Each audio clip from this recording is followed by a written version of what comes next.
Hey, what's going on? Welcome to the MHFI podcast. I'm Doug Cunnington, and today we're going to dip back into the archive. This is a MHFI classic episode. This is back with Carl Jensen, who I was just hanging out with the other day. We did a series of 3 episodes, and this is the middle one. And I think we titled it something like, Is Retirement Overrated? And I am lazy, as many of you know. So I was like, what can I rebroadcast? What is a really good episode that people emailed me about later that I had a good time recording, that sort of thing. So I went back and I realized that the title of this one really hit home with some conversations that I've been having with friends and Elizabeth, my wife, who is coming up on 2 years of retirement. It's all around how great it is to be retired, to have the time freedom and autonomy to work on the things we want to work on or spend time with family or travel or basically do what we want to do. Very recently, actually, I was talking with Carl. He wrote a blog post and he cited Morgan Housel, one of my favorite writers and podcasters. Basically, Morgan said, most of the people that I know, I'm paraphrasing this, most of the people that I know that have retired have gone back to work. And I just listened to his appearance over on How to Money. My friends Matt and Joel have a podcast, and basically Morgan said something to the effect of people don't realize how important working is for their identity. So they retire and then 6 months later they have a hard time. And I think, well, fuck, it's only been 6 months. Like, check some other stuff, like get some hobbies, like figure some shit out. It's not, work is not always the answer. Could be for some people. There's a wide range of work. Carl and I talk a little bit about it in this episode. All that to say, I want to give you a couple little updates, refresh it. So number one, I went back and I edited this episode and I trimmed about 10 or 12 minutes off of here. So you're welcome for that. Unfortunately, or fortunately, a lot of it was stuff that I was saying, and I was like, this is irrelevant. So we took that out. Back in the day, we used to have an advertiser. I took the ad out, so you don't have to worry about that. And it's just a little tighter. So when there's some meaningless bullshit that we were saying, we trimmed it out. Irrelevant stuff. It makes the episode better. Currently, we do not have any advertisers. Recently, someone contacted me to advertise, but because many people stepped up to donate for Buy Me a Coffee, we're in great shape for this year. Thank you, everyone who stepped up. If you're interested in supporting the show, if you like the show and you don't want to have ads, then I'll put a link in the description so you could check out the different things that you could do to support the show. Thank you, everyone who supported the show in the last few months here. One minor update is in this show, I mentioned that I'm still working and I'm not retired and that sort of thing. And this was about a year and a half ago in 2024 when we originally recorded it. At the time, I was still earning some money online. And in the last, I would say, year and a half, I scaled it down dramatically. So I've shut down all my courses, turned off nearly all of the revenue streams. So now I pretty confidently say I'm retired. I do the podcast a bit as a hobby. It barely covers its own costs. And one reason why I'm confident in saying I'm retired is because my income has gone down to nearly zero. So like I said, I feel confident in saying, hey, I'm retired, not making any money. I'm doing some stuff that's a hobby, pretty fun, and I enjoy it. And I do what I want to do with the people that I want to work with when I want to do it. And that works really well for me. So if you call this work and not earning money, like not retired, then it's debatable. All right. So I'm doing things that may seem productive. It might look productive, but yeah, I don't know if you call what I'm doing productivity, but I am doing some stuff and activities. It keeps me a little bit active and not too lazy. Quick note, coming up, I have a couple episodes with Mr. Money Mustache coming out. These are exciting. These are fun episodes. Pete came to me with an idea, and I peppered in a couple of my own ideas. And essentially, this is what's wrong with the FIRE movement, and it's a response to opponents of the FIRE movement. So this episode is about purpose, and it's a conversation between Carl and I where we're trying to figure it out. We share some observations that have helped us along the way, and maybe some things that we would have done a little bit differently looking back. Thanks a lot, and I'll send it to the episode now.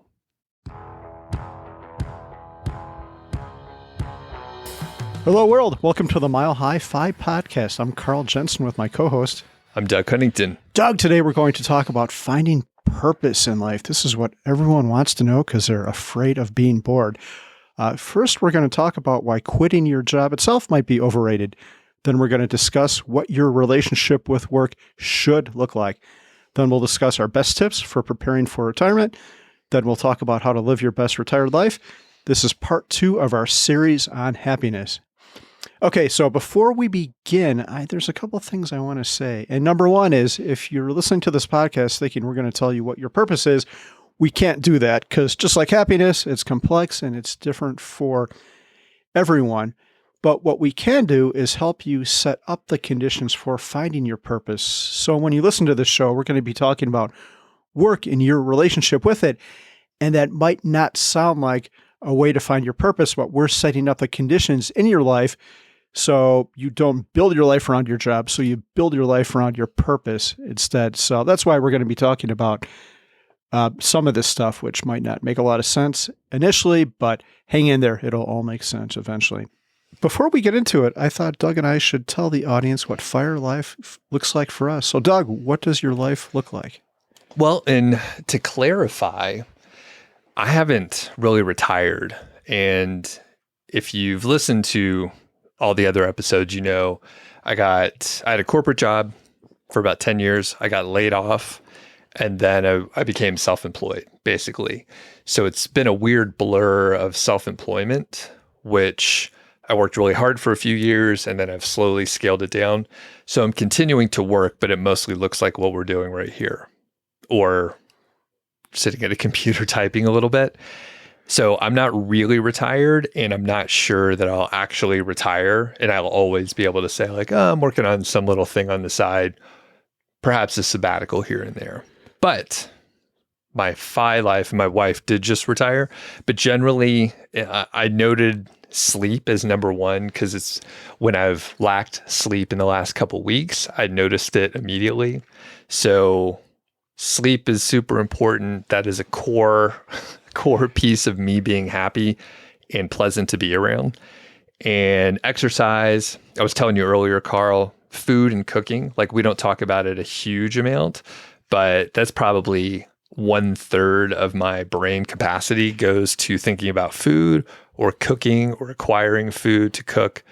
And I think it's part of like just growing up in my family, half Filipino, like food was just like a core piece of like our day and our life in general.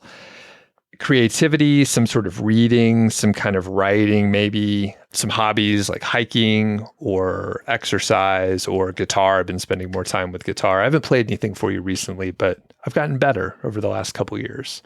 So yeah, there's a lot of like leisurely stuff going on. I like to get out in nature and hike, even if I, can't necessarily get out to a bigger park. There's a lot of places around here in the Front Range of Colorado where, we can, like we did last week, we went out, hiked with a couple friends, and then it was a great, 4 or 5 hours hanging out. Of course, there's some socializing mixed in with all that stuff. Food often requires socializing, and same with the nature and the hiking and all that stuff. Usually there's some other folks around. So that's kind of, it seems like a light vacation all the time. That's cool. One thing you mentioned, which I think is important and which we'll talk a little bit more later on, is you said you still work, but the difference is you are working for yourself. No one is telling you have to work, and you're doing it voluntarily, right? You don't need more money at this time. You're financially independent. You're doing it on your own volition. Correct. And I'm actually, maybe we'll get into part of this, but there are pieces, and we've maybe mentioned it before, I don't know if it's on air, but there are pieces of the work that I'm doing where I'm like, I don't enjoy it as much anymore and I should get rid of it, but I'm actually struggling with either getting rid of it, and I'm in this sort of limbo period where I'm trying to decide, like, how am I going to spend my time if this activity doesn't serve me anymore, if it's not helping people in the same way, or maybe I just moved on, I don't care anymore and I should do something else. So I'm struggling, like, letting some stuff go, which I think that's probably natural. Like, when people have a routine, it's hard to, like, break the routine unless there's some precipitating event. Sure. Okay, cool. What about you? Yeah. Yeah, my routine revolves around exercise now. This has shifted. I didn't used to prioritize that, but now I think it's extremely important to keep yourself in shape and to stay active. I try to get 25,000 steps a day. I also do a weight workout 2 out of 3 days. You mentioned that you work. I work too. And work is an interesting 4-letter word. I don't think it has to mean the thing that comes into everyone's mind when you say that is a job with a boss and you have to go somewhere to do it. But work can mean many different things. At this point in my life, it's helping to run our co-working space. We give tours, we clean up, things like that. It's working on our book. It's working on this podcast and the podcast I have with Mindy, and working on the blog. But similar to you, it's all voluntary and it's not necessarily for the money. Some of it makes a little bit of money, but not that much. I like to prioritize downtime now, which is something I still need to work on. We have kids, so they take up a lot of time. And then, like you said, socialization. So hanging out with other people. And what does the downtime look like for you? What do you do there? I'm trying to reestablish a meditation practice so I can work on quieting down my brain. And one thing I've noticed with myself recently is I used to sleep the whole night through, and now I don't. I'll wake up like at 3 and then at 5. And sometimes if I'm on vacation, I can always go back to sleep after the 3 a.m. wake up, but after 5, usually when I'm at home, I can't. If I'm on vacation, I can. So I wonder if I can work on shutting down my brain through a meditation practice, if that is going to help me go back to sleep. It's so annoying. You wake up at 5 and then you're like, okay, I need to go back to sleep. And then your brain's like, but you should do this, this, this. You can, like, go for a walk or get started with the exercise or catch up on this book or podcast. And then you can't shut down. And then you lay there for 15 minutes and then you just give up and get out of bed. Yeah, I feel ya, especially this time of year we're recording. Yeah. And as we're moving into this, we do our notes separately. So you made some notes, and then I have a bunch of contrarian views on whatever you wrote. Not that I disagree with you, but they're just alternative thoughts. Because I'm trying to think, like, what the listeners, what you out there might be thinking, to say, like, oh, these guys are full of shit. They don't even know what they're talking about. They're up there in their ivory tower in Longmont. So I put some alternative views. So I'm not coming at you personally, directly, although some of them are, but you'll know. No, I do appreciate that. I don't want to get stuck in my own tunnel vision. And Okay. A conversation is much more interesting if you have counterpoints. Okay. So I'll disagree with you the whole time. Okay. Yeah. I disagree with that take, Doug. Okay, let's get into it. The first topic we have to talk about is the whole RE part of FIRE. So FIRE is financial independence, retire early. And I tend to think the retire early part of it is overrated. The FI part is super important because then you get the options to do whatever you want. But then there's some people I think would always maintain that, yeah, you should almost everyone should definitely leave their job. What do you think about that? Do you think everyone should quit? Do you think that's the whole end purpose, Doug? I tend to agree, but it depends on what your priorities are. I think, my background in the corporate world, in the consulting world, or working for, like, tier 1 companies, like huge companies, I'm pretty sure that I would advise most people that are working at those big companies, they'd be better off, like, retiring from that kind of work and doing something else. The value that they're able to bring would be a lot more worthwhile to the whole world if they didn't work at those bigger companies. Of course, then we wouldn't have all the equipment and all the awesome computers and, like, cell phones that work all over the place. Like, I realize there's a trade-off, and if everyone quit, then you run into some issues there. But generally, I think the corporate world, most people are not very happy. There are some, and we've had some people email and say, hey, I'm a top performer. I love my job. I love the people I work with. I'm crushing it, blah, blah, blah. Very rare. That's probably 5% or less, just like by definition. That's it. So most people don't like their job. Most people would probably be happier leaving that commute behind, think you're on Zoom meetings, wasting your fucking time with like people that didn't put together a proper agenda, or like they're lightly incompetent. You're working with me. All right. Imagine that. So yeah, probably a lot of people should retire, but it depends. And mostly I'm talking about corporate type jobs, teachers, education. Like there's a whole other different segment, which I have no experience in.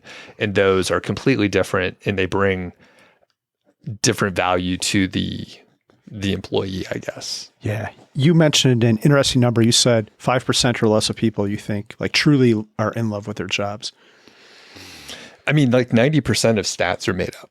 So who knows? I see what you did there. Yeah. I think a lot of there are stats. I think it's like 30% or so. There's a Gallup poll. The last one I remember is from a few years ago, 2018 or something like that. But like, I want to say it was roughly 60% of employees are generally unhappy. And it could be like super unhappy to lightly unhappy with their job. So there's only about 30% or so that are like really enjoy their job. They find it rewarding. They want to keep doing it. Yeah. So this is such an interesting question, Doug, because I think a lot of people like their core work. And I liked mine too. Like writing code was super fun, but I never liked what I was working for. Like I work for Sears, like writing code for cash registers. I don't give a shit about that. Or like life insurance, like writing life insurance rules. Don't fly small planes or scuba dive if you want cheap life insurance. So that's one part of it. I think a lot of people like their co-work, but they might not like the context that they're doing it.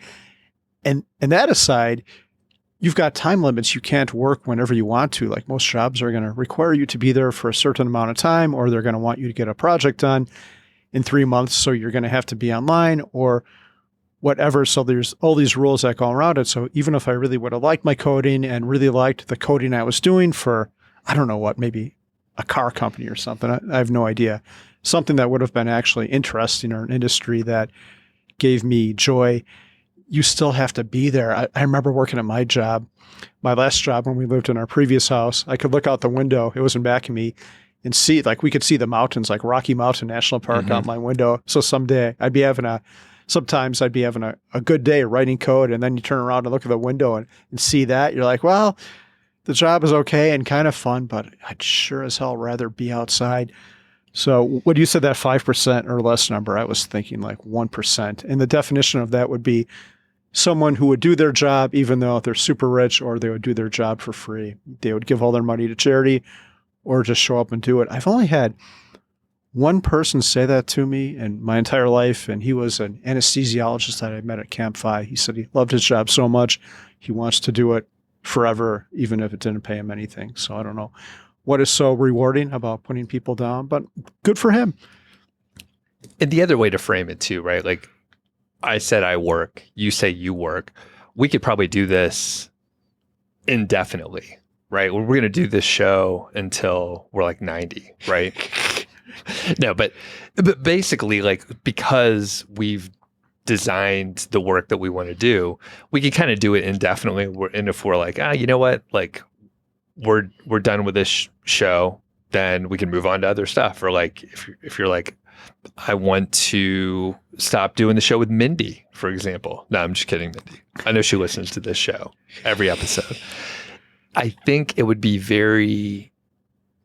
it would be dumb if we designed jobs where we're like, we don't like it. So, I think we could keep doing it. And I imagine like other people have found a specific vocation where they're like, I like doing this job or whatever, or they love the people. And, there's a lot of reasons why people don't like their jobs. It could be external factors like a commute, or like the specific, maybe not your boss, maybe it's like a couple levels up, but that impacts exactly what you're doing on a day-to-day basis. And it doesn't really impact the exact job they're doing, but it can have a negative impact on the person's like contentness or happiness or whatever. And like I said, it could be a commute. Like that would destroy my day. Like if I had to drive an hour to record this, no fucking way. Yeah, sometimes I can't even make it to your house, and you live like a mile away from me. Like, one thing you pointed out, which I'm surprised like we didn't write it on every one. Like part of it is having autonomy, right? So like choosing what you want to work on. And there's a couple factors. I've heard it. Any of these happiness books or different things that you could study. You want to do the work you want to do, like whatever projects, how you want to do it, when you want to do it, which is a big thing. So if you're working for someone else, you don't get to choose. Typically, you don't get to choose when you're doing the work, and then who you want to work with. So like many of those factors are out of your hands if you're working for someone else. And typically you can't do much about it. yeah. So that's what ruins jobs for me. Yeah, you have to answer to someone else. I'd rather just do my own thing or have a very loose relationship with my work. If I don't feel like doing it today, I'm not going to do it. Yeah. And then on the other side, like there's a lot of people who want to have the direction and structure provided. They don't want to have to figure it all out on their own. But like I think we're all the same. We don't want people to tell us what to do, basically. Yeah, it's interesting you say that. I think a lot of people do like that. There's a quote. Some people love the handcuffs that bind them or the cages they're in or something like that. And isn't that interesting? Some people want to be told what to do. I can't relate to that, but yeah, there you have it. Those people are the people probably not cut out for FI. Right. Or they could be. They would need like the extra structure. Like you have to plan a little more ahead of time. So yeah, maybe a strong partner or a strong framework or routine around their life once they leave. Let's talk about relationship with work.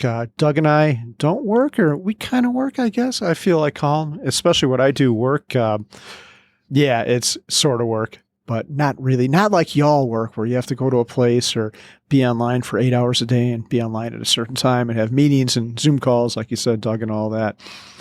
So the first thing I thought of with this, and the whole point of this section, Doug, is to keep work at an arm's length. Like I want to have a very loose relationship with Doug.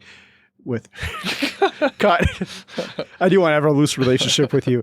I want to have a very loose relationship with work. When I had my first job, they were having all these layoffs, and I've told this story before. There was one guy named Chuck who got laid off, and the guy's life was built around work. There were all these intramural teams. He was young and all this stuff going on, and he was involved in all of them. He worked out at the workout place at the company headquarters, and then he got canned. And I remember the guy like crying when he got fired. I'm like, oh, geez. And after I saw that, I'm like, man, I really got to keep work at an arm's length. I don't really want to be friends with anyone here because this can end at any second. And if that ends, I'm probably not going to be friends with them anymore, and it might get awkward and all that. So I don't know. Doug, do you have another perspective on this? Yeah, well, I mean, one side note that's interesting is like you still do that to this day. Like we pretend like we're friends for the show, but you clock in, there's actually a punch clock upstairs, and then you just get paid hourly. And I joke saying that I have to approve your PTO, but I actually approve your PTO. There's like a form and everything. I approve that. You're pretty generous with the policies. You let me go to the bathroom at least once every hour during the podcast. I know no more than 5 minutes, but yeah. And that's actually what's behind that curtain right over there. It's just one of those buckets with a seat on it. Yeah. It's a nice bucket though. The other perspective here is I think it's okay to, even though I'm not a huge fan of like the corporate structure, to be friends and immerse yourself in that environment. It sounds like Chuck had some other shit going on, to be honest with you. And, he was sad he lost his job, but he built his life around it. And part of it, I mean, I worked on some consulting projects and we traveled. And basically it's like your family on the road. And sometimes it was small teams, sometimes it was bigger teams, sometimes you were like in a city, other times like a pretty remote, sort of warehouse that was pretty far away from anything fun to do. I definitely got close to some people while we were working on the project. I mean, sometimes you would like be in the same home airport. So you would like fly out together, share a car, you stay at the same hotel, you commute to the office. So you're basically with the person or people all the time. And of course you could keep people at arm's length, but also you could find like a great friend. Like I made great friends for, many of the projects. So I think it's totally okay to immerse yourself and have a good time, and all the things that we talk about, we value in our day, exercise, cooking, whatever, socializing, all this other stuff. You could do all that stuff with people that you're working with and maybe improve your work situation so that you're actually having a better time. So I think Chuck had other issues. Cool. What do you think? I don't know. It's interesting. Have you read some of these studies? I've seen a couple in the past year, or maybe not studies, maybe news stories about men who quit and then are lost in life, or not men who quit, but like older males who retire. No, I haven't seen those. Yeah, I was just talking to someone about this at EconoMe, and she said that males who retire have the highest, or their suicide rate is increasing at a faster pace more than anyone else. And the reason is, if you look at it, they didn't have much going on in their lives. So their social network and all their validation and everything was tied up in their jobs. So once they left, they had nothing to do. And you hear about this with military people as well sometimes, because that's even worse. A lot of times you live there and your whole life is really that and nothing else. So you feel a little bit lost and disconnected after you leave. And I'm trying to look this up. No. Yeah, so the largest percent increase in suicide rates between 2001 and 2021 occurred among men ages 55 to 64, which is interesting. And I saw it with my own dad. He lost his job in the Great Recession. He was in construction, and then all the construction jobs dried up, and that was how he validated himself. He loved his job. He was good at it. That's what he did. And when he didn't have that anymore, like probably the most important component of his life was gone. He just had no idea what to do with himself. He didn't work at building a life outside the job while he had the job. So I say, Doug, a job is a place to make money. If you like it, that's great. If your coworkers aren't assholes, that's another bonus. But try not to build your life or validate yourself around your work. That's fair. And I think, the other part, those folks that retire, if they don't have a good social structure, if it's all at work, then I can see major issues. And I think, some of those studies or folks that are in that situation, like that's what they run into. And there's no, like maybe if you're not a church going person, right, there's huge community around like churches, right? So if you don't go to church and then you stop going to work and then you're just around, like I could see it being very unmoored and confusing. Yeah. So listless. All right. Anything else? Did you validate yourself through your work? I don't know if validation is the right word. I worked really hard. I was always paranoid and insecure with my job, but validation is probably the wrong word for it. I just wanted money. I remember when I was interviewing for my first job, I went for an interview at this place. It was craft, I'll go ahead and say it. And all of us recruits, it was a big recruiting day, so there's like 50 people there who were graduating from college. And they're like, we have just reviewed all of our titles. And now instead of a junior programmer, you're going to be like a junior assistant, junior to the VP's assistant or some bullshit like that. I'm like, who gives a shit about any of this? Just pay me. That's all I want. Pay me more money than what the other people are going to do. And hopefully I'll have interesting work around that too. But I don't know. I didn't really value any of that. I valued that the job was close to me, so I didn't have to drive 2 hours every day. And I valued that it paid me well. After that, I didn't really care. And that was kind of the focus of my career. Like as soon as I could, I became a contractor to get my pay up, a consultant, and then eventually became like corp-to-corp situation instead of an employee, which was a further increase. But I don't think that's necessarily the healthiest way to look at it either, just to be so hell-bent focused on money.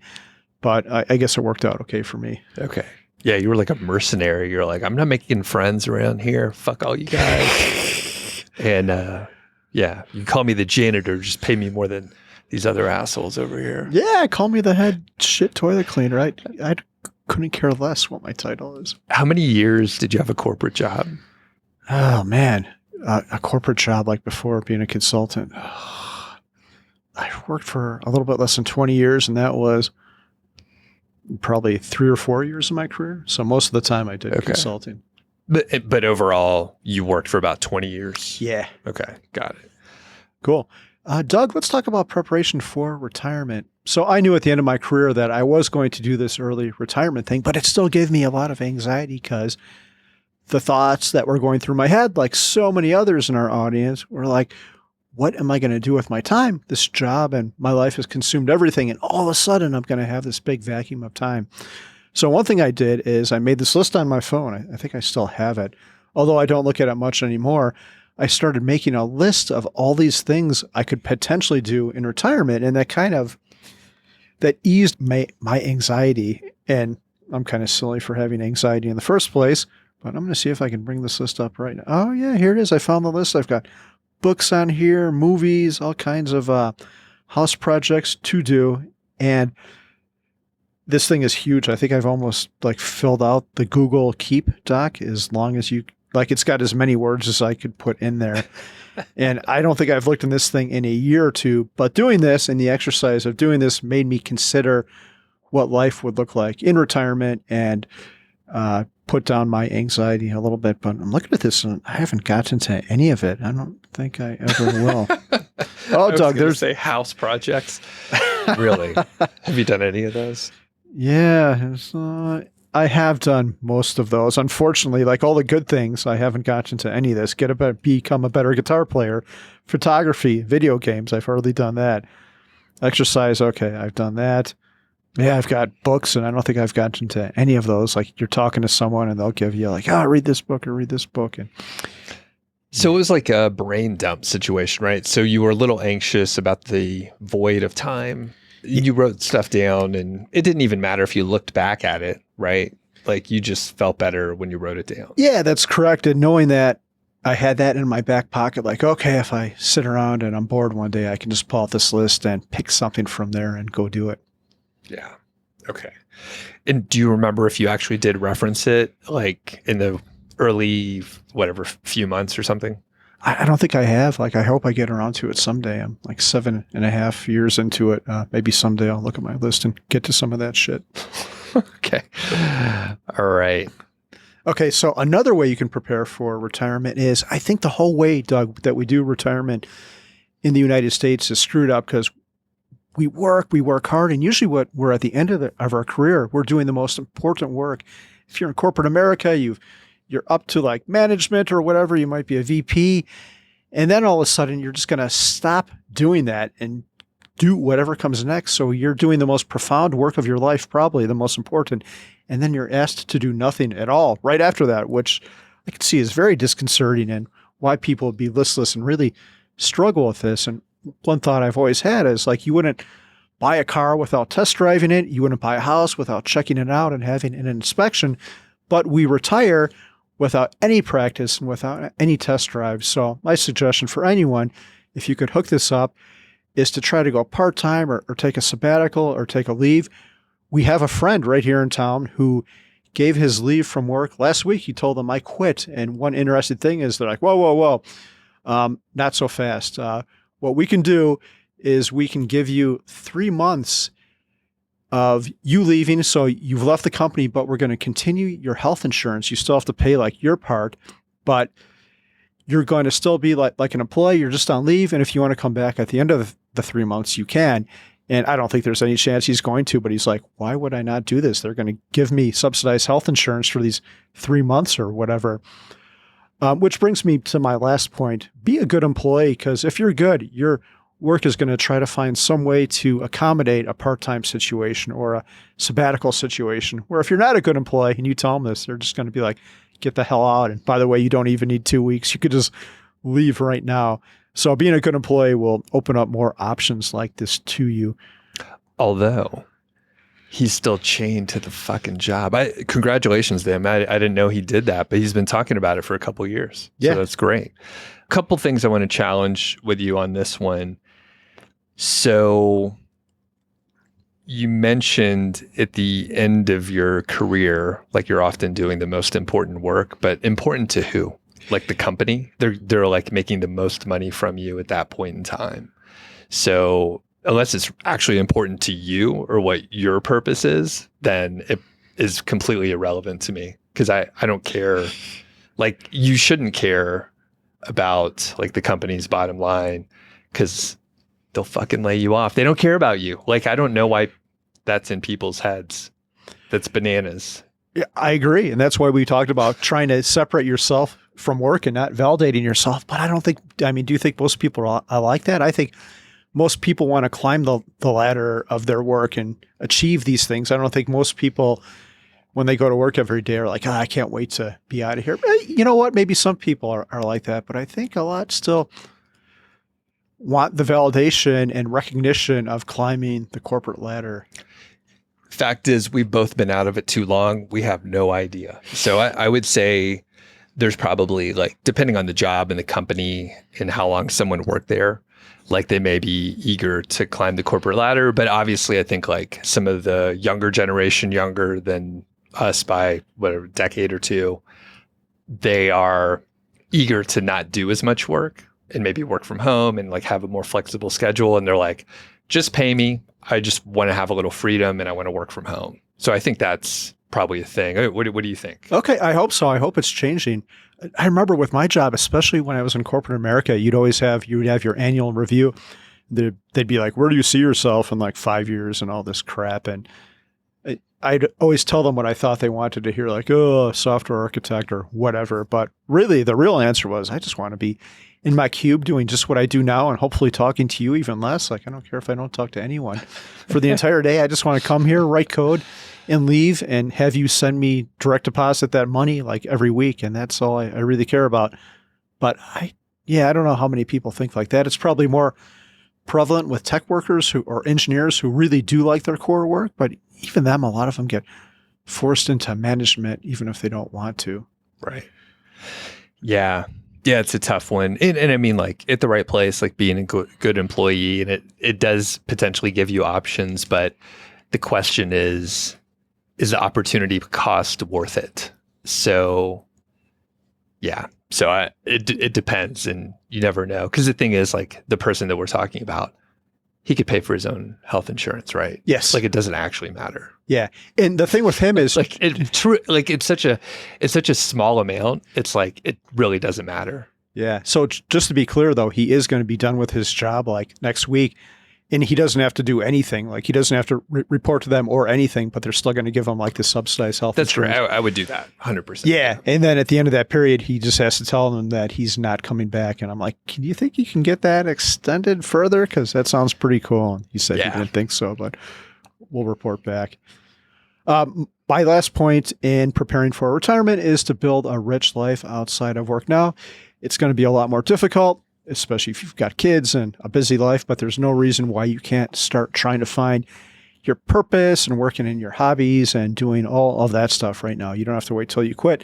And I think it's going to make the transition a lot easier if you've already started establishing your post-life work or your post-work life before you quit work. What do you mean by rich life? I mean the things that give you purpose that are not work, that are not things you do for money. And it doesn't, when I say rich, that has nothing to do with money. Building what your life is going to look like post-work, but start doing it now and thinking about it. And you can do these things in snippets. Like one of the things I realized is, we're going to talk about this a little bit later, but if you don't know what retired life is going to look like, think of what you do when you're not at work. A lot of that stuff just expands, right? Like I don't have to go to the gym for 25 hurried minutes and try to get my workout in. I can be there for 2.5 hours like I was this morning. And it feels a lot better if you don't have to go through life at that fast pace. But whatever a rich, purposeful life looks like for you, you don't have to wait till you're done with your work to start trying to figure that out. And then where do you see yourself in 5 years? Hopefully not here with you in the basement, Doug. So did you prepare for your rich life before you retired? I know you went down part-time, so you went down like to 4 days and then to 3 days, and then you finally stopped, right? Yeah, no, I did not, and I'm still not quite there yet, although it's getting closer. Okay. Just because we bogged ourselves down with all these stupid house projects. So, okay. In overall, like you said, you would have spent more time with hobbies and other socializing and stuff like that, and less home renovation stuff. Yes, bought probably 2 less houses that needed work and spent more me time instead of that. Okay. So in preparing, you got to figure out what your retirement life is going to look like. So how do people approach this? Yeah, we're getting into the meat of it now. I think the first thing, let's set up a couple basic rules.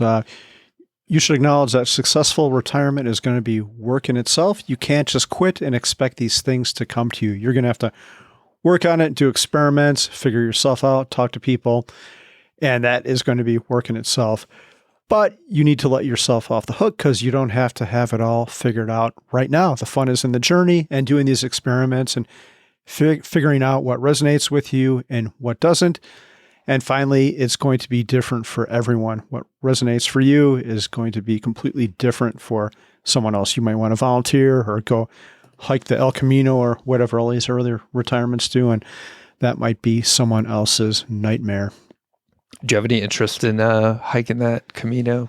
I actually do. I think it'd be cool. Like Mindy and I had talked about doing the Appalachian Trail, but what's really unappealing about doing that now is I hate sleeping in a tent on the ground. But I guess when you do the El Camino, and correct me if I'm wrong, if you know more about it, is you can sleep like in a room every night and there's food that you could just buy. So you don't have to worry about any of that. You're pretty much just walking the whole day, the whole day with maybe a backpack with some clothes and nothing else. That's what my understanding is too. Right. Yeah. Cool. Okay. Let's talk about some of the basic tenets of what retirement life will look like. And I alluded to this a moment ago, but if you're not sure, consider what your weekends look like, because a lot of times retirement life is just an expansion of that. Do you think that's true, Doug? Or? I think that's probably a good way to look at it. Yeah. I mean, I'm sure there's some divergence with certain people, but yeah, it's like a long weekend. And Elizabeth stopped working like 2 months ago or so. Basically, I don't know, like 5 or 6 days a week feel like Friday and Saturday. Like it always feels like a weekend. Yeah. So, I mean, I guess you have the structure with the kids, so they have to go to school and stuff. Yep. So you know what day it is. But yeah, we're having trouble keeping track. I hardly know what day it is, or sometimes even what week or month it is, even with children. Like, you're out of school, so it must be summer or almost summer. And I guess, well, for you, your weekends were filled with like home renovation and like busyness generally, right? Yeah, and a lot of kid stuff. And now we just do that throughout the week. Like we'll take a bike ride today with them and or go for a hike. My second one, this is something a lot of us neglect just because we don't have time or because our lives are so stressful that we lose track of our health and let ourselves get into a state that we don't have to be in. So I think the most important thing you could do after you quit is to get yourself in shape. And that's both physical health and mental health. We're going to talk a little bit more about that in the mindset episode. But now you've got the time to walk and go to the gym. So that should be the absolute core of what you do. And I think you need to have a routine too. You can't sleep till 10 o'clock. You're going to have some kind of routine, even though you don't have a job. We talked about this a little bit in the last episode, so we're not going to say too much about that. And at least here in Longmont, there are a lot of other early retirees and a lot of interesting people.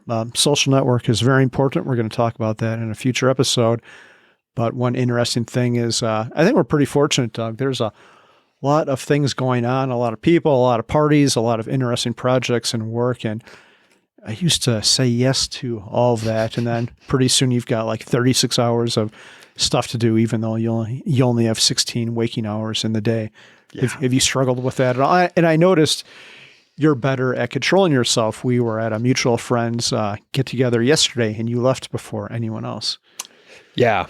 we do a decent job of making sure we don't overcommit because, we're super lucky. And it kind of varies with the seasons. So it's like nice weather outside. So there's more get-togethers. But like, I think last week there were like 4 consecutive days of like some sort of social gathering. And then the week before, it was the same thing. And yeah, it's awesome because then you could just kind of pick and choose and you're like, oh, I got some other stuff that day. I don't want to be too busy, or I got an early thing the next morning. So you could just kind of bow out, and super lucky because I don't know if there's any other places unless you're in like a huge, massive, like maybe if you're in like New York City or other huge cities where there's enough like sheer volume of people where you could actually have that. But we hang out all the time.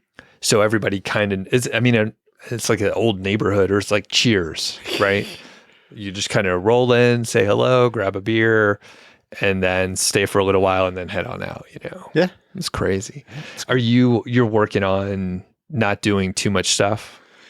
Yeah, I'm trying to default to no unless we can really make a case for it. And I think you said something along the lines of like one thing per day or one thing per weekend or something like that, which do you remember what you said, or am I misquoting you?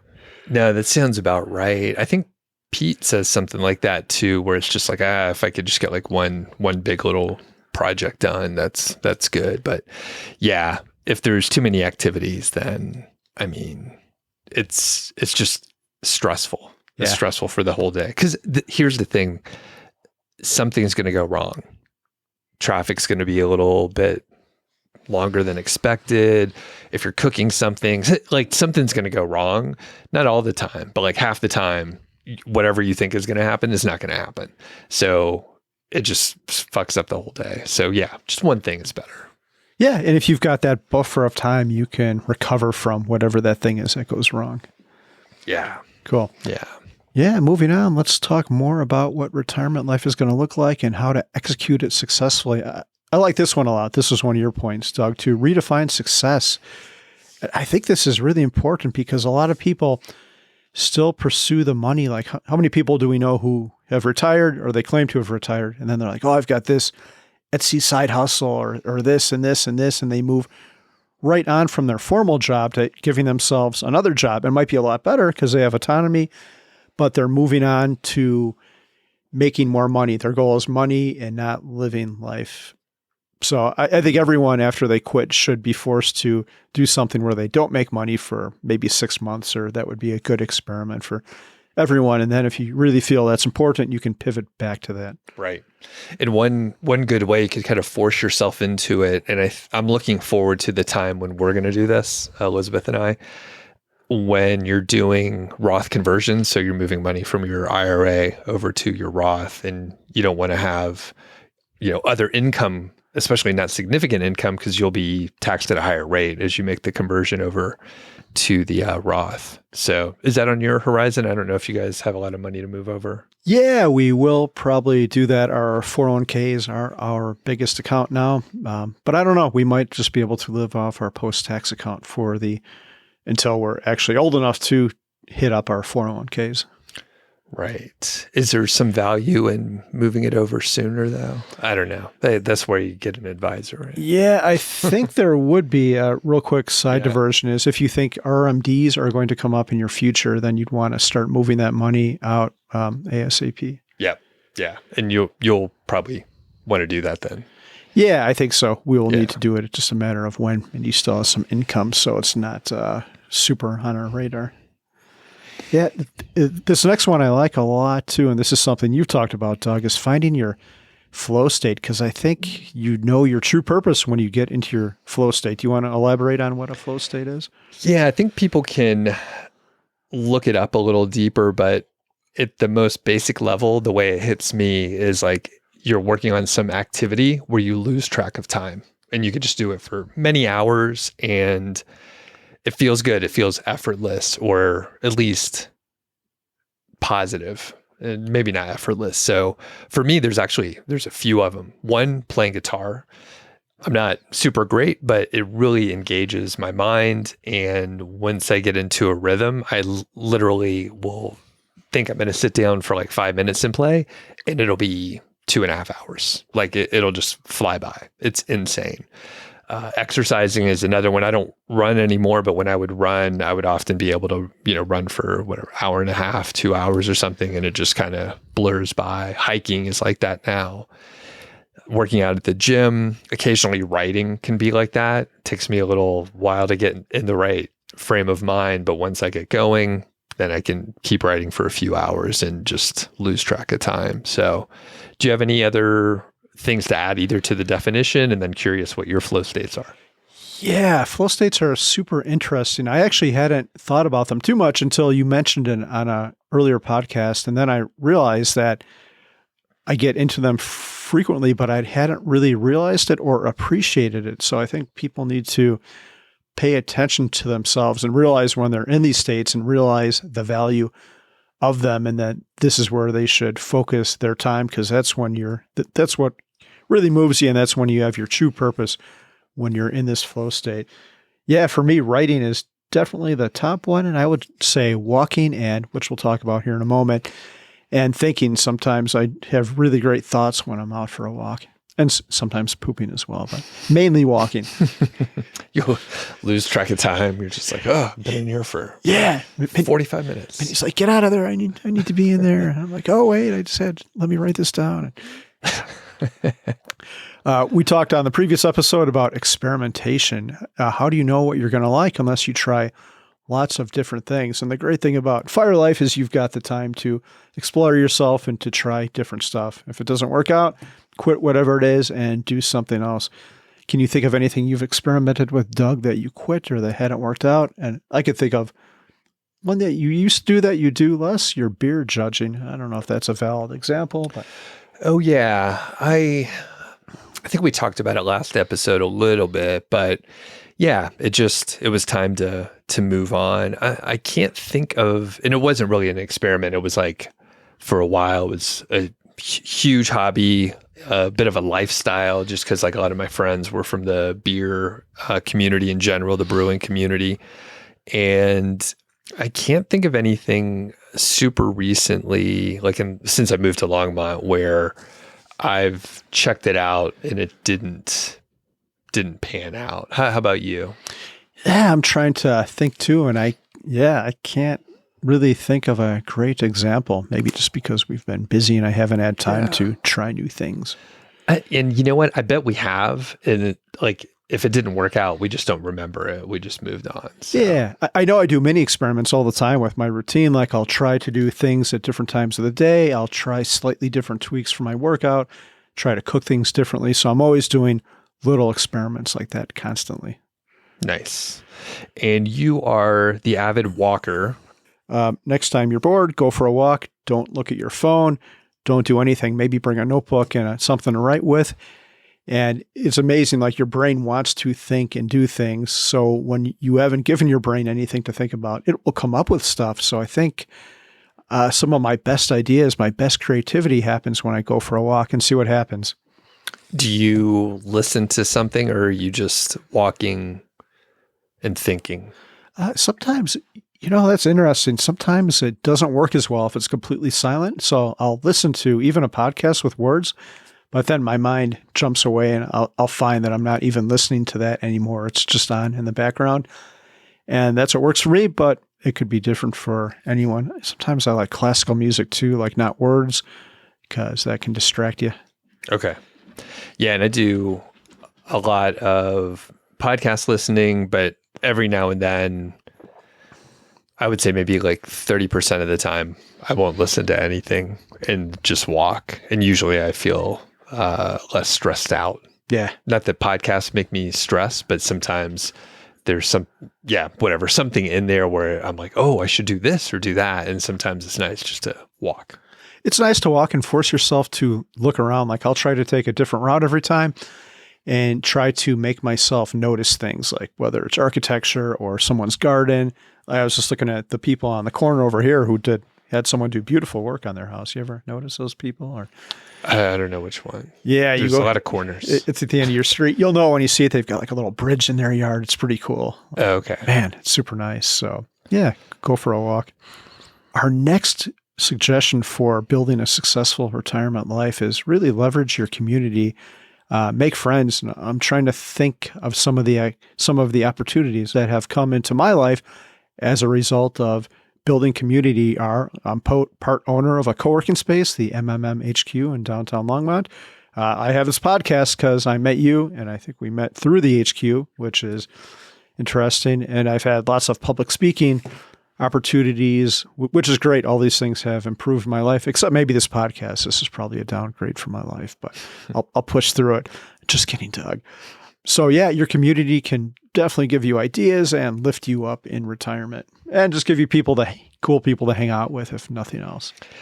I think most of the happiness studies out there usually cite community and like having a good social network as one of the most important things.